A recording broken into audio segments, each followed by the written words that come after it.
Peace, family, peace, peace, peace. Okay, so I wanted to do a video real quick about being exposed to your environment and why oftentimes people don't change because they are just so accustomed to poverty, so accustomed to what they grew up around, right? One of the people who talks a lot about this is Bruce Lipton, and he talks about epigenetics, how your environment, it plays a significant role into the person that you grow up to be as, into the belief systems and everything like that. So let me share a story with you guys. So when I was 12 years old, first off, I was taken away from my father. He had custody of me, my sister and I, and we grew up in the projects. And my father, he would have like women coming over there. They would be getting high from heroin. Some of them would be prostitutes. And I grew up in that environment.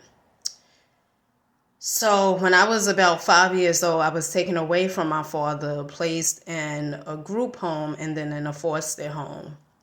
Well, in a foster home and then in a group home. And then my mother's sister, her and her husband decided to get custody of my sister and I because my mother, she was an alcoholic. She had a drinking problem. So fast forward, I started running away from my aunt's house, my mother's sister. Well, actually, we were staying with my mother's sister, and then my mother's sister, like, she sort of, had us stay with my grandmother where my mother would be. So we started running away. And one of the big reasons was because we couldn't do this, we couldn't do that. Everything was pretty much off limits. It was very strict.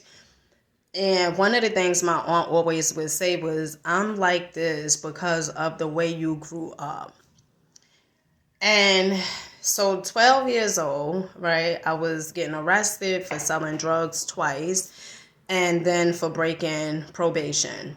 And so my father had passed away when I was in the youth house, and I was sent to an all-girls home in Chester, New Jersey, suburbs.